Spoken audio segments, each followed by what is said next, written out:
सुप्रभात। स्वागत है आपका मेरे चैनल पर। सभी को बसंत की हार्दिक बधाई एवं शुभकामनाएं। मेरा सौभाग्य है कि आज संस्कार वैभव गोष्ठी मेरे आवास पर आयोजित की जा रही है। तो आज मैं आपको गोष्ठी के कुछ यादगार पलों को आपके साथ साझा करूंगी।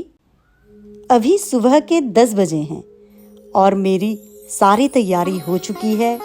ठीक 11 बजे हमारी सभा शुरू होगी।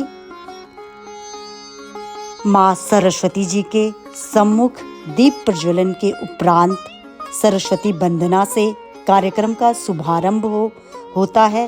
तत्पश्चात सभी सम्मानित सदस्यों द्वारा अपनी अपनी स्वरचित साहित्यिक रचना प्रस्तुत की जाएंगी।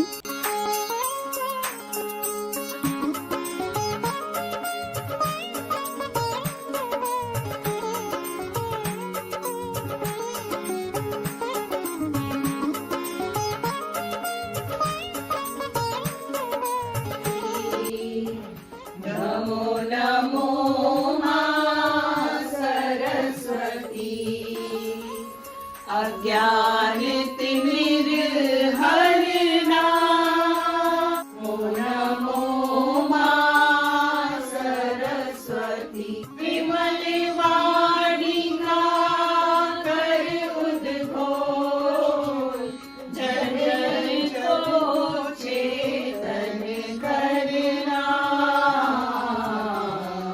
जग आलोकित करना। कृपा बरसा देना, पीताम्बर धारण कर माता, ज्ञान का दीप जलाई हो। सुर संगीत में रच बस कर माँ, इसी को मधुर बनाई हो। बुद्धि विवेक का वर देकर माँ, जीवन साकार बना देना। वैर द्वेष बिसराकर सभी प्रेम डोर से खींचे चले आते हैं। प्रकृति के प्रांगण में ऐसे में कुछ उत्कृष्ट रचनाएं सामने ना आए, ऐसे भला कैसे हो सकता है। मुझे पूरा विश्वास है कि आप सभी ने सुंदर रचनाएं आज तैयार की होगी। आपके जीवन में बसंत सदा बहार रहे। आप सभी स्वस्थ सानंद रहते हुए साहित्य व ललित कलाओं की सेवा में समय दे सके, यही शुभकामना। पारंपरिक दीप प्रज्वलन व सामूहिक सरस्वती वंदना से हुआ। तत्पश्चात गत माह के साहित्यिक गतिविधियों की रिपोर्ट सचिव मनीषी सिन्हा द्वारा प्रस्तुत की गई। अध्यक्ष मीना जैन जी ने अपने वक्तव्य संदेश में नव वर्ष की शुभकामनाएं देते हुए रचनात्मकता बढ़ाने की आवश्यकता पर जोर दिया, जिसे उनकी अनुपस्थिति में सचिव मधुमंत्री द्वारा पढ़ा गया। उपाध्यक्ष संध्या सिंह जी ने संगोष्ठी का कार्यभार संभाला। रहीम दास, खानजादा मिर्जा खान अब्दुल रहीम या रहीम एक मध्यकालीन कवि, सेनापति, प्रशासक, आश्रयदाता, दानवीर, कूटनीतिज्ञ, बहुभाषाविद, कला प्रेमी एक विद्वान थे। वे भारतीय सामाजिक संस्कृति के अनन्य आराधक तथा सभी संप्रदायों के प्रति उनका व्यक्तित्व बहुमुखी प्रतिभा से संपन्न था। वे एक ही साथ कलम और तलवार के धनी और मानव प्रेम के सूत्रधार थे। हिंदू देवी देवताओं, पर्वों, धार्मिक मान्यताओं और परंपराओं का जहाँ भी उनके द्वारा उल्लेख किया गया है, पूरी जानकारी एवं ईमानदारी के साथ। सरस्वती को नमन। सदन में उपस्थित सभी सम्मानित बहनों को मेरा सादर प्रणाम। मां शारदे की सुंदर वंदनाओं से आज की सभा संगीतमय हो गई है। आज की बासंती सभा का मेरे चर्चा का विषय है बसंत और प्रेम। बसंत का जिक्र आते ही सुभद्रा कुमारी चौहान की पंक्तियां सहसा होठों पर आ जाती हैं। फूली सरसों ने दिया रंग, मधु लेकर आ पहुंचा अनंग, वधु वसुधा पुलकित अंग अंग। बसंत का नाम आते ही हमारी कल्पना में मधुमय वातावरण, उमंग और उल्लास से भरी प्रकृति का दृश्य उभर आता है। चहचहाते पक्षियों की जय ध्वनि से आकाश मुखरित हो रहा है। कोकिला पंचम स्वर में प्रशस्त गीत गा रही हैं, गुंजारते मधुकर मंत्रोच्चार कर रहे आया हैं। बसंत मन भावन सखीरी, मन मेरा उमंग भरा सखीरी। पीत रंग रंगी आज अवनी सखीरी, अंतर उठे हिलोर सखीरी, अंतर उठे हिलोर सखीरी। अनंग चलाए सतरंगी धनुष सखीरी, किस विध पुकारूं पिया को सखीरी।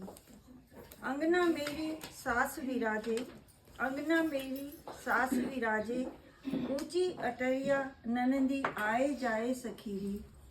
आंचल उड़ाऊं पवन बहाने सखीरी, आया बसंत मन भावन। मस्ती में सब गाए गीत मल्हार, नाचे गाए सब मन बहलाए। जब बसंत अपने रंग बिरंगे रंग दिखाए, खिलकर फूल गुलाब यूं निकलाए। चारों ओर मंद मंद खुशबू फैलाए, प्रकृति भी नए नए रूप दिखाए। सब बसंत अपने रंग बिरंगे रंग दिखाए। उमंग लेकर नदियां भी बहती जाएं और हरियाली ही हरियाली छाए। बसंत के ऋतु में प्रकृति का वर्णन किया है आपने। नव फूल खिले हैं आज सुबह इस धरा के विस्तृत आंगन में। मैं अपनी कविता के पंक्तियां बोल रही हूँ। नव फूल खिले हैं आज सुबह इस धरा के विस्तृत आंगन में। हम चाह रहे निस्वार्थ को वे भर दें जन जन के मन में। अक्षत यौवन हो यह बसंत, मंगल के मधुमय कमल खिले। कर दे धरती का नव श्रृंगार, जब बसंत की सुबसित पनवन चले। आ गया बसंत मन में छा गया बसंत, देखो आ गया बसंत, लो फिर आ गया बसंत मन में छा गया बसंत, देखो आ गया बसंत। पीहू बोले हो के मलंग भंवरे, पी रहे मधुमक रंग। पीहू बोले हो के मलंग भंवरे, पी रहे मधुमक रंग। मन में छाई नई उमंग, देखो आ गया बसंत। मीडिया की रफ्तार की आज कोई सीमा नहीं है। किसी भी क्षेत्र में अपने पांव मीडिया पसारती जा रही है। ये डिजिटल युग है भाई, AI का युग है भाई। मैं आई मैं दौड़ी चली आई जैसी भावनाओं की भी डिजिटली हो गई है। इस युग के हर चीज में के मायने बदल गए हैं। इस युग के हर चीज के मायने बदल गए हैं। चाहे साइंस हो, केमिस्ट्री हो, केमिस्ट्री की हिस्ट्री हो, हिस्ट्री शीटर हो, इंटर्नशिप हो, फेलोशिप हो, रिलेशनशिप हो या नैनोशिप हो। तो आज हम नैनोशिप की बातें करेंगे। हर पल पल बदल रही है। मायने और मायने की रफ्तार बढ़ती जा रही है, जिसमें सत्ता है, मस्ती है, बिंदासपन है, से मिला जुला कुछ मिश्रण होता है। ठीक वैसे ही जैसे पत्र के आखिर में लिखा जाता है कि थोड़ा लिख रही हूँ, ज्यादा समझना। ये बात 7 जन्मों जन्मांतर का बंधन नहीं है। खुलेपन के बाद भी समाज प्रेम के मामले में भारी असमंजसता रखता ही है और भारी दुविधा का शिकार हो जाता है। वह इस बारे में दोहरा रवैया रखता है। प्रेम पाने की चाह प्रत्येक व्यक्ति में होती है। फिल्म व साहित्य के जरिए उसका यही भाव संतुष्ट होता है, पर व्यक्ति ज्यों ही समाज के हिस्से के तौर पर आता है, वह तुरंत प्रेम का विरोधी बन जाता है। हर व्यक्ति के लिए अलग हो सकती है, लेकिन एक बात तो तय है कि यह भावना हमें एक दूसरे के करीब लाती है और हमें मानवता के प्रति सच्ची समझ देती है। पंडित भयानक होय, 2.5 अक्षर प्रेम का पढ़े सो पंडित होय। हमारे मंगेश पाडगांवकर, कविवर्य मंगेश पाडगांवकर है। उनकी बहुत फेमस कविता है जो प्रेम म्हणजे प्रेम असतं, तुमचं आमचं सेम असतं। ये उनकी मराठी कविता है, बहुत फेमस है। तो मैंने बस उसका हिंदीकरण करके मैं लेके आई हूँ।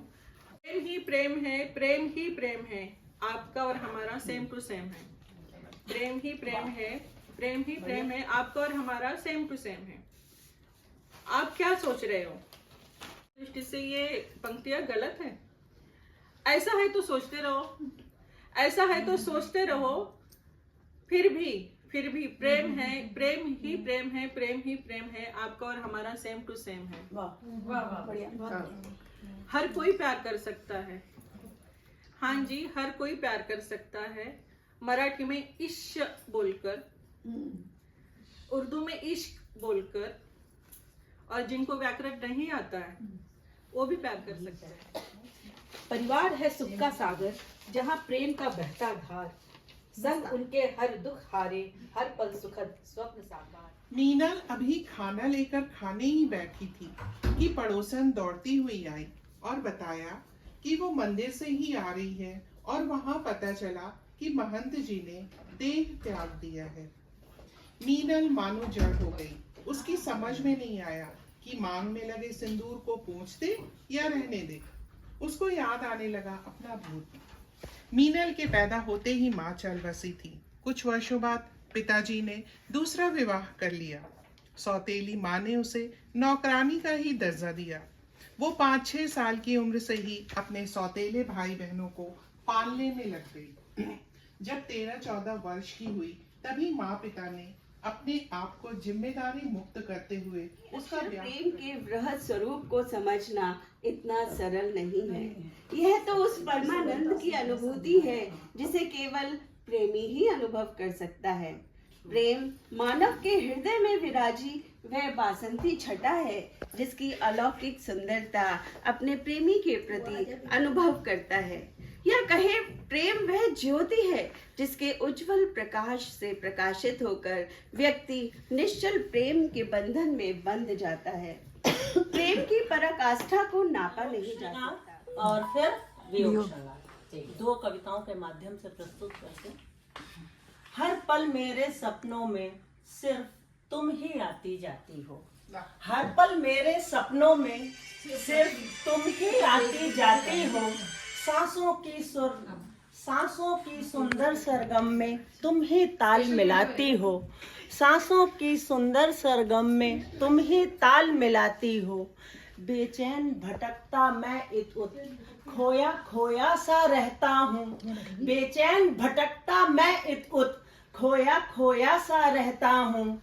लाख जतन करे कोई, सिर्फ तुम ही मन बहलाती हो। संकुचित हो जाते हैं उद्विग्न हुए मन भावों से, फिर न्याय कहाँ कर पाते हैं। उद्विग्न हुए मन भावों से फिर न्याय कहाँ कर पाते हैं। जितना मन में भाव भरा है, जितना मन में भाव भरा है, लिख पाऊं मेरी सामर्थ्य कहाँ, लिख पाऊं मेरी सामर्थ्य कहाँ। कुछ प्रेम पत्र ऐसे भी हैं जो आँखियों से ही पढ़े जाते हैं। आज सुबह से ही मेरा मन भारी हो रहा था। जैसे तैसे एक कप चाय बनाई, अखबार उठाया और बालकनी में पड़ी हुई कुर्सी पर आकर बैठ गया। हाथ में प्याला पकड़कर अखबार के पन्ने पलटना शुरू ही किया था कि नजरें एक खबर पर टिक कर रह गई।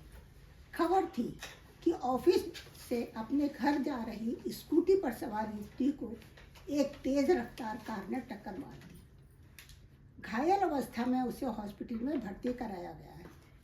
सूत्रों के हवाले से पता चला है कि युवती का नाम नीरा है। नीरा, मेरा दिमाग संगा शून्य हो गया। कहीं यह मेरी दोस्त नीरा तो नहीं? हे भगवान, यह वो नीरा ना हो। मैं मन ही मन प्रार्थना करने लगा, कहीं यदि वही नीरा हुई तो। राजस्थान के मेवाड़ क्षेत्र की राजकुमारी मीराबाई ने भगवान श्री कृष्ण के प्रति अपनी असीम भक्ति और प्रेम को संगीत, भजन और कविता के माध्यम से व्यक्त किया। मीरा ने कृष्ण को अपने पति के रूप में माना और उनकी प्रेम भावना को गहरे आध्यात्मिक रूप में प्रस्तुत किया। उनके भजनों में प्रेम, समर्पण और भक्ति की भावना स्पष्ट रूप से व्यक्त होती है, जो आज भी लोगों को प्रेरित करती है। मीरा का यह प्रेम दर्शाता है कि आत्मा और भगवान के बीच का संबंध प्रेम और समर्पण का है, जो शाश्वत है। इसके साथ ही मैं लक्ष्मी से अनुरोध करती हूँ रचना प्रस्तुत करें। धन्यवाद ईश्वर जी। मैंने भी प्रेम रोग पे लिखा है। प्रेम रोग या प्रेम ढूंढ जो टॉपिक मिला था, विषय या प्रेम ढूंढ बहुत ही दिलचस्प विषय है। प्रेम रोग किसी न किसी परिस्थिति में हर इंसान के साथ कभी न कभी किसी न किसी के साथ होने वाला एक सुखद एहसास है। जब प्रेम रोग हो तो इंसान अपने आप को खो अपने प्यार के लिए घर, संसार, माता पिता जैसे अहम रिश्तों को भी दांव पर लगा देता है। प्रेम रोगी को बस प्रेम के अलावा सब कुछ दिखना सुनना बंद हो जाता है। प्रेम रोग में राजा को रंक और रंक को राजा होते हुए की कहानियां तो हमारे इतिहास के पन्नों में आज भी जीवित है। और बात भी सही है, अगर इंसान प्रेम में होता है तो उसे अपने प्रेमी में कई गुण अवगुण होने पर भी सब कुछ अच्छा ही अच्छा दिखाई देता है। अब चाहे वो प्रेम माता पिता से हो, भाई बहन, पति पत्नी या दोस्ती के रिश्ते में हो, अगर दिल में प्रेम है तो हम सबका कहा सुना अनदेखा कर प्रेम रोग में अपने आप को खो देते हैं। प्रेम रोग का होना बहुत जरूरी है। प्रेम रोग रिश्तों में प्रेम की गहराई एवं सकारात्मक पहलू को भी दर्शाता है। अगर किसी भी रिश्ते में से प्रेम चला जाता है तो बस रिश्ता तो होता है, सिर्फ रिश्ता ही होता है। और इसी का अपोजिट सोचो तो वही ढोंग है, जब हम एक रिश्ते को बिना प्यार के निभाते हैं तो वो रिश्ता अपने में ही एक प्रेम ढोंग कहलाता है। धन्यवाद।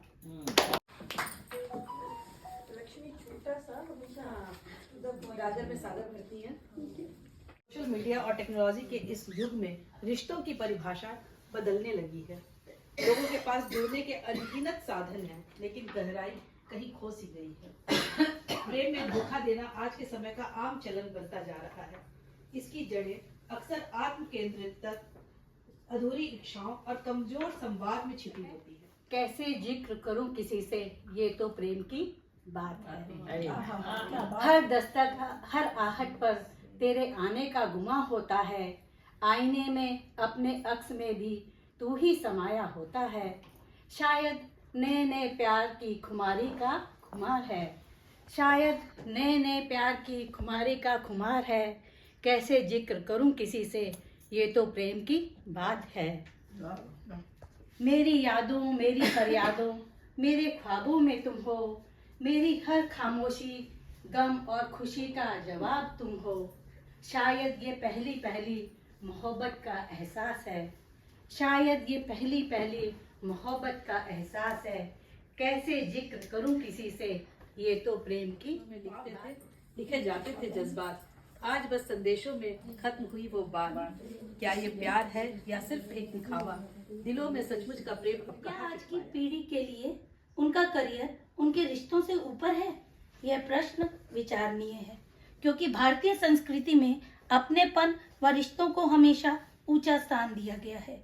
किसी का पढ़े लिखे होकर अपने पैरों पर खड़ा होना बहुत जरूरी है और महिलाएं उस क्षेत्र में अपने आप को साबित भी कर रही हैं। पर भारतीय संस्कृति में महिलाएं अपने परिवार, प्यार, स्नेह, समर्पण और त्याग की मूर्त मानी जाती रही हैं। तो क्या ऐसे में पढ़े लिखे होने का अर्थ खुद को साबित करना ही रह गया है, रिश्ते निभाना नहीं? पैसा कमाने और आत्मनिर्भर होने का अर्थ यह तो नहीं कि हम रिश्तों के महत्व को ही भूल जाएं? आजकल की पीढ़ी ने अपने आप को इतना समझदार समझ लिया है कि उन्होंने रिश्तों को समझना ही छोड़ दिया है और किसी भी रिश्ते को निभाने की मेहनत से बेहतर विकल्प उस रिश्ते को छोड़ना सप्ताह है, वैलेंटाइन सप्ताह है, प्रेम ही प्रेम चहुओर है। 7 दिनों की अवधि का भयंकर प्रेम रोग है। बाबू, सोना, बेबी, जानू के आडंबर में खोया, कीमती तोहफों में तुलता, प्रेम तो विभोर है, प्रेम विभोर है। शीतल पवन के झोंके सा मेरा अंतर मन सहलाते हो। आंखों ही आंखों में तुम बातें हजार कर जाते हो। दिल के शांत सरोवर में लहरों सी हलचल मचाते हो। सुध बुध खो जाता है सामने जब तुम आते। समय ये कुछ विचित्र है, प्रेम अब विलुप्त है। समय ये कुछ विचित्र है, समय ये कुछ विचित्र है, प्रेम अब विलुप्त है अधूरे प्रेम स्वप्न, कुछ धरा पे कुछ विनम्र, मधुर प्रियम से शब्द घोल, मधुर प्रेम से शब्द घोल, मधुर प्रेम से शब्द घोल, मधुर प्रेम से शब्द घोल। मित्र का हो अवतरण, न कर सके कोई हरण, ए मित्र तुम का। ऋतु सुनाए, ऋतुराज बसंत। अपनी वसुधा का कर रही श्रृंगार है, शीत आवरण छोड़ वसुधा स्वयं को निहारती। ओस मोती लुढ़का के पत्ते रंग अपना चमका रहे, ओस मोती लुढ़का के पत्ते रंग अपना चमका रहे। धूप के स्निग्ध सानिध्य में हिमखंड पिघल रहे, धूप के स्निग्ध सानिध्य में हिमखंड पिघल रहे।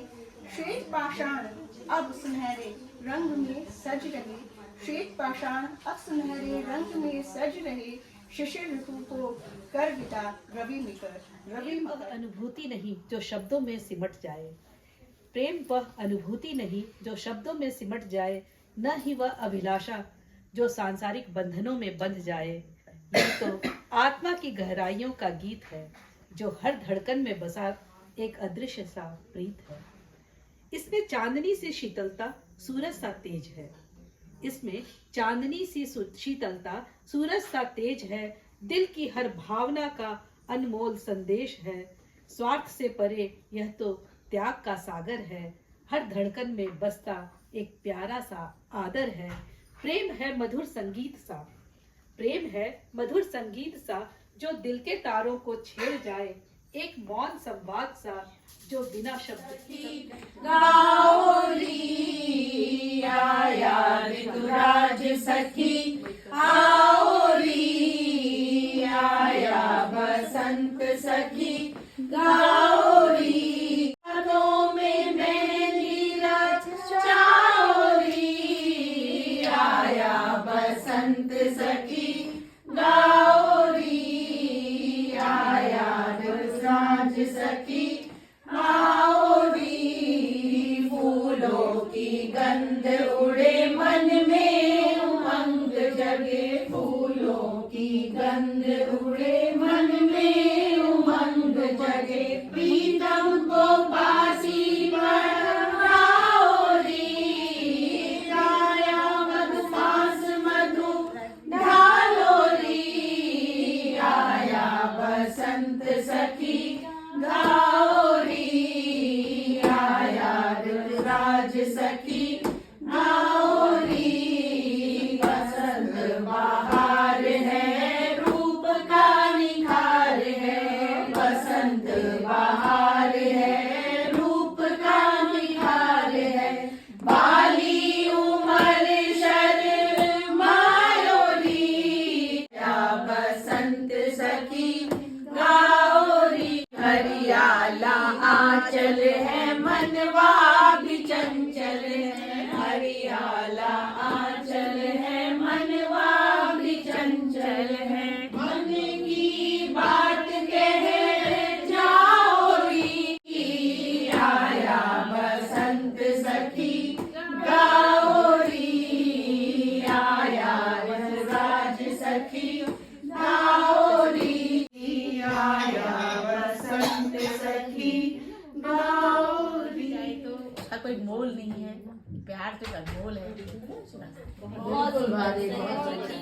रचना प्रस्तुत करती हूँ। आ गया ऋतुराज बसंत। पूर्वा ने सांकल खटकाई, आ गया ऋतुराज बसंत। मौसम हास हुलास करे, चहुदिशि छा गया बसंत। आ गया ऋतुराज बसंत, आ गया ऋतुराज बसंत।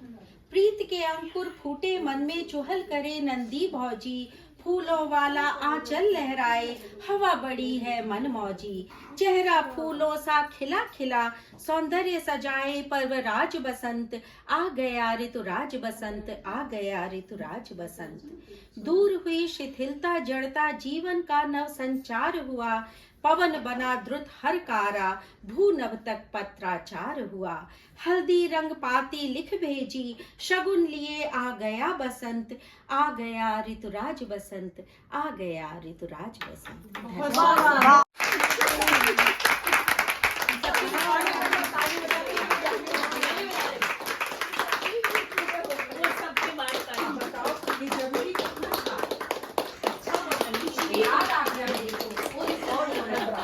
गौरी माँ की सभा के लिए लक्ष्मी जी ने जो स्वीकृति दी है अपने आवास के लिए, उसके लिए हार्दिक धन्यवाद।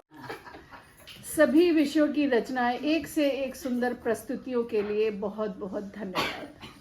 सामूहिक वंदना के लिए सभी सखियों को वासंती धन्यवाद। साहित्यिक परिचय के लिए निधि जी का हार्दिक धन्यवाद। संचालन के लिए ईभा जी का दिल से धन्यवाद। स्वादिष्ट भोजन के लिए लक्ष्मी धन्यवाद।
बीच में